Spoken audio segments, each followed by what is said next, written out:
Shalom, selamat malam Bapak Ibu, Saudara-saudara yang dikasihi Tuhan. Kembali kita dipertemukan dalam sapaan malam pada Selasa malam hari ini. Sebelum kita membaca dan merenungkan firman Tuhan, mari kita bersatu di dalam doa. Kami datang ke hadirat-Mu yang kudus, ya Allah yang kami sembah, mengucap syukur untuk setiap penyertaan Tuhan di dalam kehidupan kami. Kami mengucap syukur ketika Tuhan boleh menyertai kami dalam aktivitas kami dari pagi hingga malam hari ini. Dan pada saat ini, dengan tuntunan dari Roh Kudus, Engkau kembali mengetuk pintu hati kami untuk kami datang ke hadirat-Mu, membaca dan merenungkan firman Tuhan. Untuk itu Tuhan, kami kembali memohon tuntunan dari Roh Kudus, agar firman Tuhan yang akan kami baca dan kami renungkan, itu tidak berlalu begitu saja, tetapi mampu kami lakukan di dalam kehidupan kami sehari-hari. Berfirmanlah ya Allah, karena kami umat-Mu siap untuk mendengarkan. Amin. Pembacaan Alkitab kita pada malam hari ini tertulis dari Amsal pasalnya yang ke-6, ayatnya yang ke-16. Amsal pasalnya yang ke-6, ayatnya yang ke-16 yang menyatakan, 6 perkara ini yang dibenci Tuhan, bahkan 7 perkara yang menjadi kekejian bagi hatinya. Demikian pembacaan Alkitab kita. Shalom. Selamat malam, salam sehat bagi kita semua. Bapak Ibu, Saudara-saudara yang dikasihi Tuhan, dalam kehidupan kita saat ini tidak bisa kita pungkiri bahwa kita hidup di tengah dunia yang cemar. Tidak jarang kita temukan kejahatan-kejahatan manusia seperti kesombongan, kebohongan, banyaknya saksi dusta.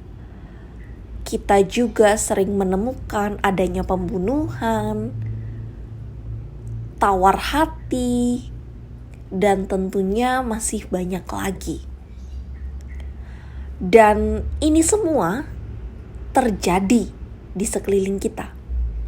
Pertanyaannya, bagaimana kita sebagai umat yang percaya akan Kristus, kita sebagai orang Kristen merespon atau bertindak atas kejahatan-kejahatan yang ada di sekeliling kita? Bapak Ibu Saudara-saudara sekalian, perikop kita pada malam hari ini merupakan kelanjutan dari Amsal yang ditulis oleh Salomo. Salomo memberikan beberapa nasihat dengan berdasarkan pengalaman hidup yang telah ia lalui sebagai orang yang percaya akan Allah. Dari zaman Salomo pun, ia melihat bahwa dunia telah dicemari dengan tindakan manusia. Untuk itu ia menasehati umat Allah untuk menghindari 6 perkara, bahkan 7 perkara yang tidak dikehendaki oleh Allah. Seperti kalau dalam perikop yang kita baca, kita mau baca berikutnya, ada 6 bahkan 7 perkara yang tidak Allah kehendaki, seperti kesombongan, saksi dusta, pembunuhan, hati yang jahat, kaki yang jahat, dan lain sebagainya. Menjauhi diri dari perkara kekejian bagi Salomo itu berarti kita mendekatkan diri pada Allah. Untuk itu, Bapak Ibu Saudara-saudara yang dikasihi Tuhan, kalau kita mau tarik dalam kehidupan kita saat ini, Salomo mau mengingatkan kita untuk kita menerapkan hidup yang Allah kehendaki. Bagaimana hidup yang Allah kehendaki itu? Pertanyaannya, bagaimana menerapkan hidup yang Allah kehendaki?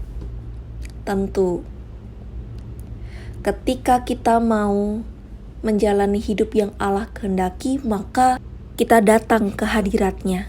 Kita meminta hikmat dari Tuhan, agar ketika saat ini kita dikelilingi dengan kehidupan yang penuh dengan kejahatan, maka kita dapat menentukan sikap ataupun tindakan yang baik dan tentunya benar.